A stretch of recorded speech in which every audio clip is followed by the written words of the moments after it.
Bienvenidos a El Mundo en Construcción. Hoy nos adentramos en el último gran territorio inexplorado de nuestro planeta. No es una selva remota, ni una cadena montañosa inaccesible. Es el océano, esa inmensidad azul que cubre la mayoría de la Tierra, pero que en los mapas digitales aparece como sombras borrosas y píxeles azules. Durante mucho tiempo se pensó que no había nada que ver allí, solo agua vacía, hasta que unos investigadores descubrieron que en esa oscuridad digital ocurren cosas que vale la pena revelar. Así que hoy, en El Mundo en Construcción, se encenderán las luces sobre lo que realmente pasa cuando nadie cree que alguien está mirando. La mayor parte del mundo está oculta en la oscuridad. El mar profundo es la mayoría del planeta. Incluso en Google Earth se ven sombreados modelados digitalmente del fondo oceánico, no fotografías reales de la superficie como las de tierra firme. Durante años se creyó que fue porque no había mucho que ver. Solo una vasta extensión azul aparentemente infinita. Un lugar remoto y difícil donde no parecía pasar gran cosa. Pero hace meses, un equipo de investigadores descubrió que algo importante ocurre allí. Algo que vale la pena ver. Lo que sigue es un esfuerzo dedicado a mirar detrás de la cortina de este azul borroso y pixelado, para ver qué pasa en alta mar cuando parece que nadie está mirando. Pero recientemente, alguien sí ha estado mirando, y lo que descubrieron es que en ese océano aparentemente vacío, hay decenas de miles de embarcaciones que ahora mismo están ocultas a la vista. El objetivo es averiguar qué están haciendo. Están pasando muchas cosas ahí abajo que no se están mostrando. La pregunta es, si el océano es tan grande y estos barcos son tan pequeños, ¿cómo es que pueden rastrearlos? La respuesta está en 3 letras que cambiaron todo. SIA. El sistema principal para llevar un registro de dónde están los barcos en todo momento se llama Sistema de Identificación Automática. SIA. Es el nombre más genérico posible. A un nivel básico, permite a cualquier embarcación ver el tráfico que hay a su alrededor y ser vista por ese tráfico. Cuando se ve un mapa de cómo se ven todos, es como control de tráfico aéreo, para todo el océano. Es una locura total. Un detalle impresionante en tiempo real, disponible públicamente. Se parte de esta realidad. Existe una muy buena visión de alta mar porque cada uno de estos barcos tiene su GPS encendido todo el tiempo, por ley. Es una forma sólida de ver lo que pasa allá afuera. Bastante sólida. Pero si se ve cómo es un transpondedor SIA, aparece el problema. Es obligatorio tener estas cosas legalmente. Pero en la práctica, el capitán de un barco puede presionar ese botón, apagarlo, y el barco desaparece de ese mapa. Desaparecen de la vista pública y de repente no son rastreados. Pueden salirse con la suya, con algo turbio, por falta de una mejor palabra. Cuando un barco hace esto, es una desconexión. Todo lo que hacen en ese tiempo se llama actividad oscura. Así que se escucharán mucho estos términos. Desconectarse, barcos oscuros, actividad oscura. También está el factor de que, si se pasa por una zona de piratería intensa, se puede apagar el sistema. Y se hace por seguridad propia. Porque los piratas, si tienen un receptor SIA, tienen casi un mapa del tesoro de dónde están los barcos. Literalmente se puede ver dónde están los buques de carga alrededor en tiempo real. Eso está permitido. Mover el interruptor, presionar el botón, apagarlo si se está temiendo por la seguridad. La advertencia es que si se hace eso, hay que elaborar un informe después del hecho. Se tiene que poner en la bitácora de barco, hay que explicar por qué sucedió. Por ejemplo, este es un barco que apagó su transpondedor SIA justo en este punto. Esto ocurrió porque fue advertido de una actividad pirata significativa cerca de Omán. Solo se sabe de esto gracias a este extenso informe de seguridad que Omán finalmente tuvo que elaborar. Lo que es una locura es que como todo es público, se puede ver que esto sucede. Están haciendo esto para estar bajo el manto de la oscuridad. Pero si solo se miran los registros históricos del SIA, se pueden ver esas desapariciones. En diciembre de 2012, este es un barco pesquero español que se aproxima a la costa de África Occidental. ¡Pum! Simplemente desaparece. Julio de 2015, un pesquero australiano cerca de una reserva. ¡Pum! Desaparece. Octubre de 2014. Está este barco pesquero panameño que se acerca a las Galápagos y luego, ¡pum!, desaparece. Y esta es la gente que se busca. Esto es lo que se quiere entender. ¿Qué hacen cuando presionan ese botón y se desconectan? El hecho de que se pueda ver su última ubicación y luego donde reaparecen es una pista contextual. Y hay muchísimos datos disponibles. Aquí es donde se empiezan a meter uno de lleno. Agregar todos estos datos, buscar las tendencias y tratar de entender qué se puede aprender sobre lo que pasa cuando estos barcos se desconectan. Se habla de actividades turbias que suceden en plena noche. Pero antes de seguir, hay que contar algo. Esto es solo la superficie, literalmente. Porque lo que se descubrió a continuación cambia todo lo que se creía saber sobre quién controla los mares. Después de revisar estos datos, el primer paso es empezar a filtrar. Se empieza a filtrar por pesca. Solo barcos pesqueros. Son muchos, pero no todos los barcos que se rastrean. Al hacer eso, se puede empezar a ver dónde pasan su tiempo estos barcos, estos pesqueros, probablemente donde hay muchos peces.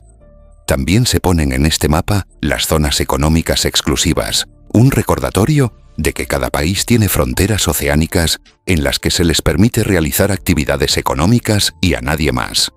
Cuando se miran todos estos datos de lesión agregados en todo el mundo, se empiezan a ver algunos puntos brillantes. Específicamente aquí. Aquí fue cuando se empezó a enfocar bastante. Es esta agua frente a la costa de Ecuador que rodea este archipiélago llamado las Islas Galápagos, donde Charles Darwin desarrolló la teoría de la evolución. Esto está dentro de la zona económica exclusiva de Ecuador. Tienen derechos exclusivos sobre esta agua. Es también un área marina protegida, pero está repleta de mariscos valiosos. Tiburones, calamares gigantes, atún barrilete. Así que se tiene una de las zonas más protegidas del planeta, rodeada por algo que nunca se había visto antes. Y cuando se cambia una variable en el mapa, todo cobra sentido. Entonces, todos estos son de bandera china, justo afuera de la C de las Islas Galápagos, que pertenece a Ecuador. Y lo que se está viendo aquí es algo monumental. El esfuerzo pesquero más grande, centralizado y poderoso en la historia de la humanidad. Al ver esto, se estaba cansando de solo datos y sombreados. Se quería ver cómo se ve esto en la vida real. Todos esos son barcos con las luces prendidas. En medio de la noche, es casi como el horizonte de una ciudad acuática futurista. Se está en medio del océano. Pero aquí viene el contexto que hace que esto sea aún más impresionante. No siempre fue así. Hace apenas 40 años, China no tenía flota de alta mar. Hoy, controlan casi la mitad de toda la pesca del mundo. Para los 80, China básicamente había agotado los peces en sus aguas cercanas a la costa. Población enorme, industrialización rápido. Comían mucho pescado. Al desarrollar su economía, se volvieron más agresivos. La población local de peces desapareció. El gobierno chino intervino. Construyamos una flota más grande, que vaya más allá de nuestras aguas. Y lo hicieron. Subsidiaron barcos enormes, capaces de navegar en aguas internacionales profundas, incluso al otro lado del mundo. Hoy, esa flota es enorme. Un análisis reciente estima que China tiene unos 57.000 barcos de pesca industrial y representan alrededor del 44% de toda la pesca en la Tierra. El 44%.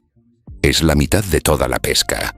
Se invirtió un montón de dinero en construir barcos capaces de ir muy lejos en el mar y en construir toda esta infraestructura para traer todo eso de vuelta a China para ser procesado. Pero no todo termina en China. Se va por todo el mundo.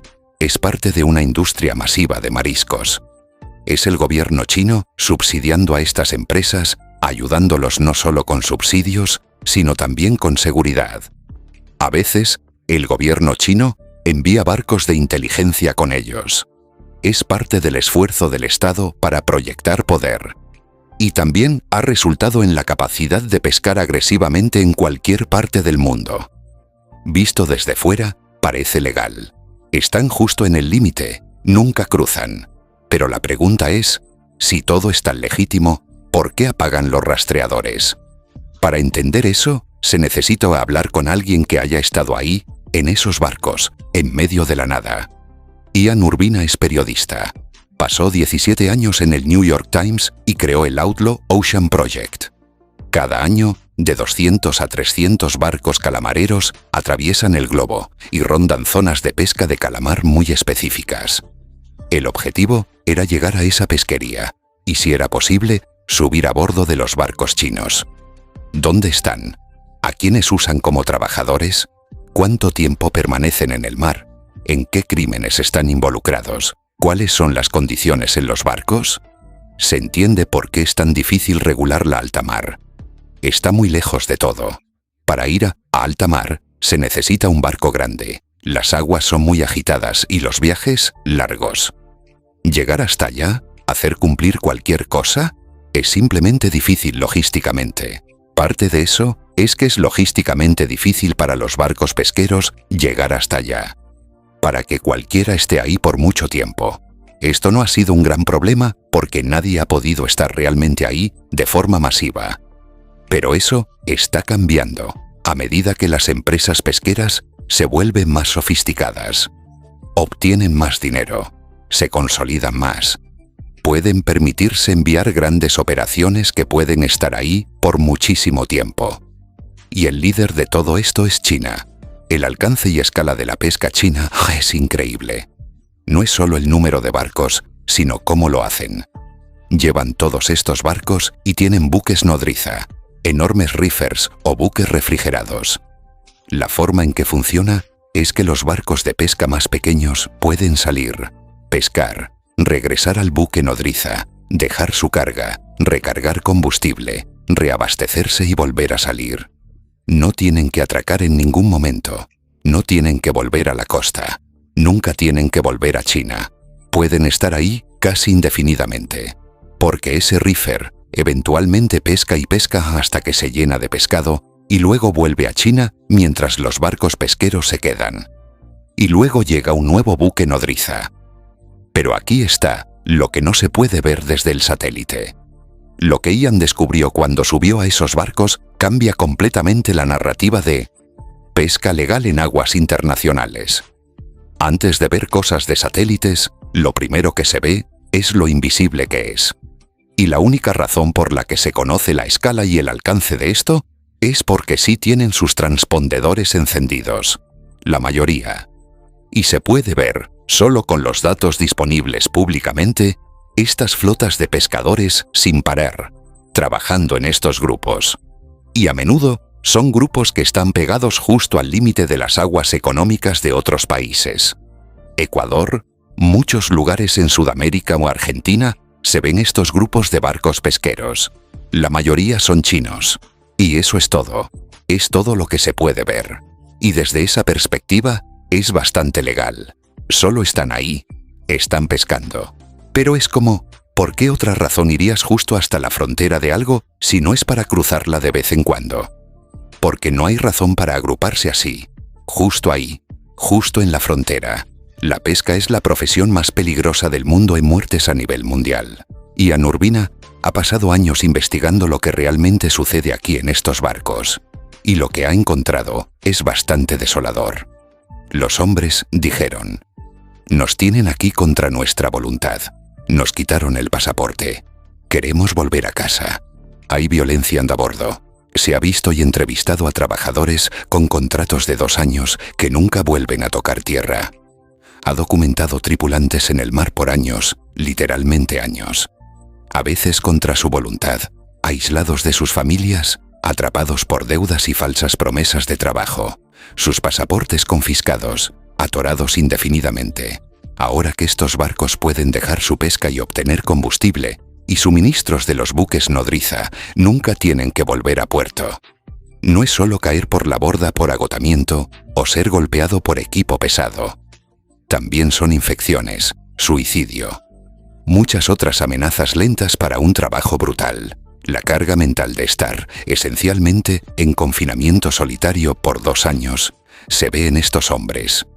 Estos hombres desarrollan enfermedades horribles, se lesionan, están desnutridos, son abusados. Y todo, la enfermedad, el agotamiento, la desesperación, ocurre en total aislamiento. Aquí aquí lejos, lejos de cualquiera que pueda verlo. Los barcos calamareros en particular son espantosos. El calamar suelta tinta al entrar en pánico, miles por hora a bordo, manchando todo.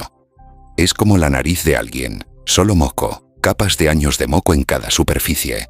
Barandales, piso, imposibles de quitar, increíblemente resbaladizo. Hay alimañas. Huele a amoníaco, muy fuerte, porque el calamar lo usa para flotar, así que huele a orines. Eso es lo que no se puede ver. Está muy bien escondido. En papel, al ver sus mapas de transpondedores, se comportan según lo que se observa en el satélite. Pero cuando apagan el transpondedor y no se les puede localizar ni ver, ¿qué sucede realmente? Se rastrean datos y se ven barcos que llegan a la CE. Desaparecen por 72 horas o incluso 7 días completos. Reaparecen en zona segura, luego desaparecen de nuevo y vuelven. ¿Qué pasa exactamente ahí? ¿Cómo saber qué sucede en esas horas y días oscuros con el transpondedor apagado? Ese es el momento crucial. Están tan lejos que nadie los verá ni podrá detectarlos. Entonces, lo que hagan ahí es totalmente invisible, o al menos lo era. Porque ahora existe una nueva forma de ver. No depende de que los barcos quieran ser vistos.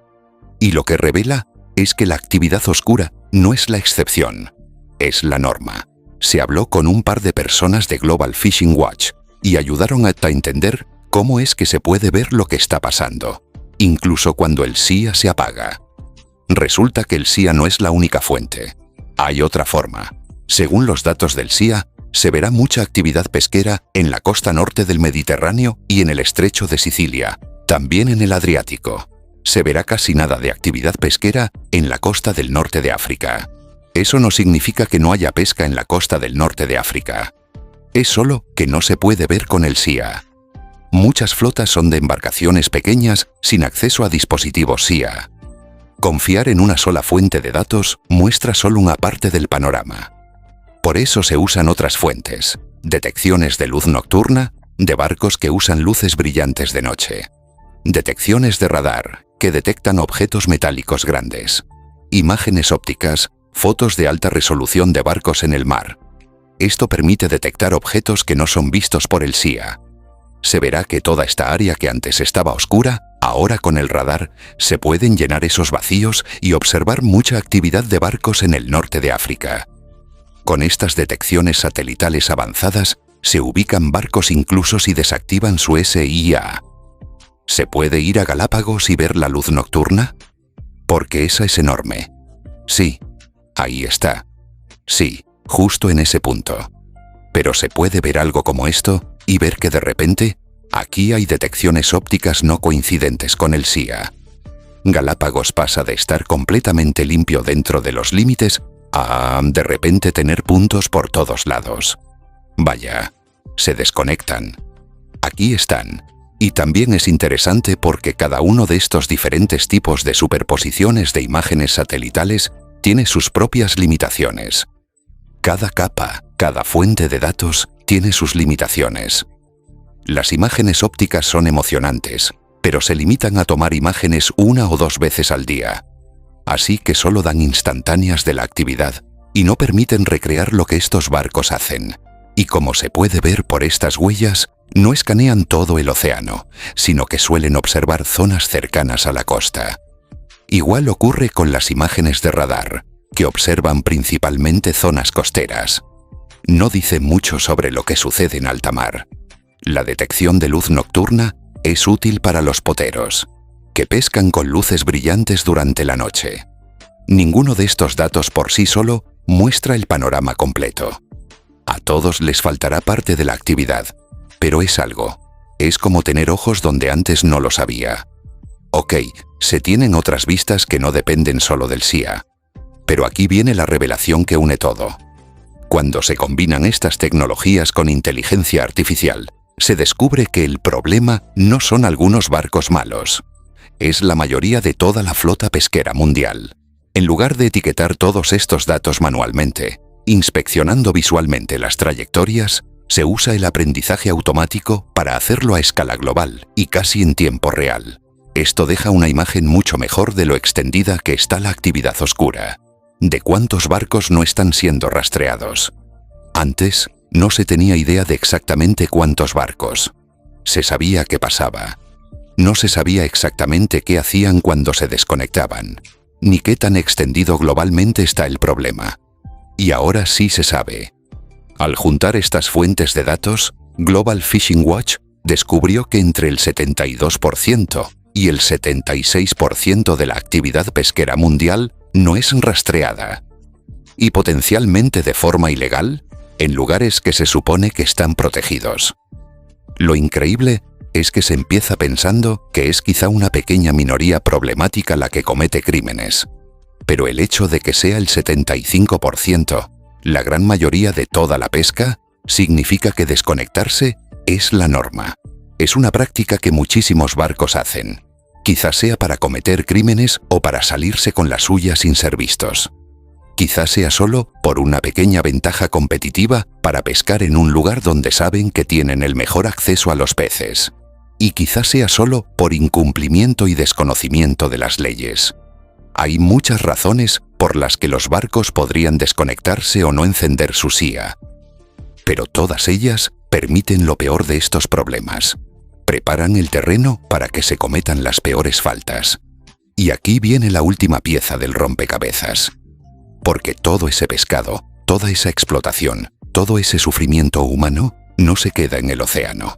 Termina en el plato. Y el camino que recorre es casi imposible de rastrear. Investigando la flota de China, que es solo uno de muchos países con este problema, pero es la más grande y agresiva. Se cree que seguir el resto de esa historia, a dónde van esos mariscos, es importante para entender bien por qué es un problema. Porque lo que se aprendió en el reportaje es que después de estar en Galápagos y ir al buque nodriza, se lava, se mezcla con producto y calamar de otras fuentes que sí tenían su rastreador encendido. Y entonces es invisible. Su historia se borra. El buque nodriza regresa a China. Entrega el calamar a un comprador que lo mezcla con más calamar de otras fuentes. Se procesa, a veces con trabajo forzado de musulmanes uigures reeducados y forzados a trabajar en estas plantas, o norcoreanos en China trabajando para el Estado norcoreano. Y luego se envía a todo el mundo. El 70% de los mariscos de China se exporta. Es una industria enorme para ellos. ¿Y llega a todos? Sí, claro que sí. Puede ir a otro lugar de Asia. Quizás se convierte en sushi en Japón o va a Europa donde se cocina en un risotto o se enlata. Pero mucho de eso termina en Estados Unidos. Calamares. Es como que en casi cualquier restaurante se pueden pedir calamares. Y ahora se entiende de dónde viene. Esto no es un mercado negro. No es algo clandestino que ocurre en algún círculo de crimen organizado.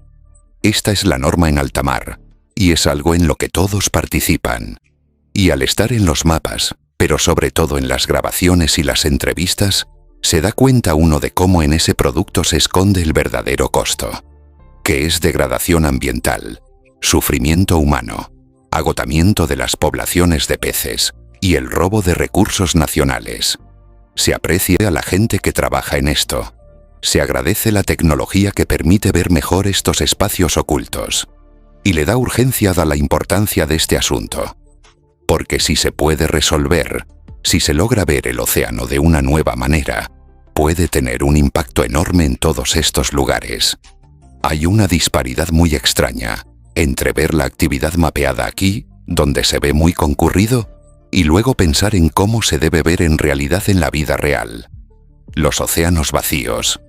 Es un espacio tan vasto y extenso, incluso donde se ve tan condensado, tan concurrido, aún así es completamente imposible vigilar todo eso. Es increíblemente complicado logísticamente y peligroso estar en alta mar.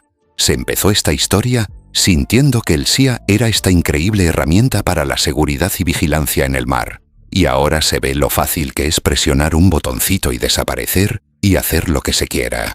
Se siente que este es un problema muy difícil de abordar por la naturaleza de estar en alta mar.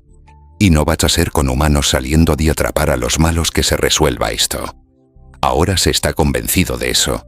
Si de verdad se va a ver esto y detenerlo de forma efectiva, tendrá que ser otra cosa. Y así se llega al final de esta inmersión en el océano, ese espacio que cubre la mayor parte del planeta y que, paradójicamente, es donde menos se mira. En el mundo en construcción, se ha visto cómo la tecnología de rastreo que debería proteger los mares tiene un interruptor de apagado demasiado fácil de presionar. Cómo la mitad de toda la pesca del mundo ocurre en las sombras. Y cómo el calamar que se pide en cualquier restaurante puede llevar consigo historias de explotación humana y destrucción ambiental que nunca se verán en el menú. Pero también se ha visto cómo nuevas herramientas, inteligencia artificial, satélites, datos abiertos, están comenzando a encender luces donde antes solo había oscuridad. La pregunta es si se será capaz de usar esa visibilidad para cambiar las reglas del juego, o si se seguirá permitiendo que el océano sea el último lugar donde la falta de miradas justifique cualquier atrocidad. Si este viaje a alta mar resultó revelador, no olviden que hay muchos más episodios en El Mundo en Construcción explorando los sistemas ocultos que moldean nuestra realidad. Suscríbanse para no perderse ninguno. Y como siempre, gracias por acompañarnos en este intento de entender mejor el mundo que habitamos. Hasta la próxima.